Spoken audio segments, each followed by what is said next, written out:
వర్ష బీభత్సంతో Wayanad విలవిలలాడిపోయింది. God's own ల్యాండ్గా చెప్పుకునే కేరళను మృత్యువు వెంటాడింది. ఓ పక్క ముంచేస్తున్న వరదలు, మరో పక్క విరిగి పడుతున్న కొండ చర్యలతో ఆ ప్రాంతం అంతా యుగాంతాన్ని తలపించింది. అర్ధరాత్రి సమయంలో వచ్చిన ఆ అనుకోని శత్రువు ఇప్పటి వరకు 42 మందిని మింగేసింది. దాదాపు 400 మందిని ప్రాణాపాయ స్థితిలోకి నెట్టేసింది. కొండ చర్యలు విరిగిపడిన ఘటన భారీ నష్టానికి కారణమైంది. ఆ కొండ పక్కనే ఉన్న కుటుంబాల్లో ఎంతమంది బతికున్నారో, ఇంకెంతమంది చనిపోయారో కూడా తెలియని పరిస్థితి. ప్రాణాలు కాపాడుకునేందుకు అక్కడి ప్రజలు చేస్తున్న ప్రయత్నాలు, పెడుతున్న ఆర్తనాదాలు ప్రతి ఒక్కరిని కంటతడి పెట్టిస్తున్నాయి.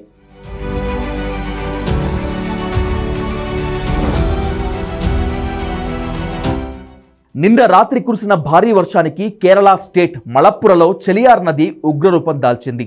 తెల్లవారుజామున 3:45 దాదాపుగా పరిస్థితి చేదాటిపోయింది. చెలియార్ నది ఒక్కసారిగా గ్రామాన్ని ముంచేసింది.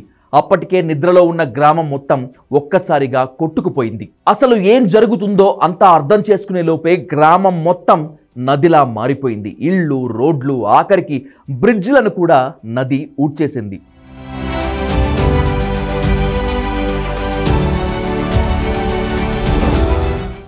ఇక మొప్పడి ప్రాంతంలో కొండ చర్యలు విరిగిపడటంతో పరిస్థితి భీకరంగా మారింది. ఆ కొండ పక్కనే 400 మంది కుటుంబాలు జీవిస్తున్నాయి. చాలా కుటుంబాలు కొండ చర్యల శిథిలాల్లో చిక్కుకుపోయాయి. వెంటనే ఆర్మీ రంగంలోకి దిగింది. ఈ ప్రమాదంలో ఇప్పటి వరకు 42 మంది చనిపోయినట్లు నిర్ధారించారు అధికారులు. రెస్క్యూ ఆపరేషన్ ఇంకా కొనసాగుతోంది. శిథిలాలు తొలగిస్తున్న కొద్దీ మృతదేహాలు బయటపడుతున్నాయి. భీకర వర్షాలకు రైల్వే ట్రాక్స్ మొత్తం దెబ్బతిన్నాయి. వలతోల్ నగర్, వడకంచెరి మధ్య ఓ రైల్వే లైన్ మీదకు వరద పోటెత్తడంతో అక్కడికి రైళ్లు రాకపోకలను పూర్తిగా నిలిపివేశారు అధికారులు.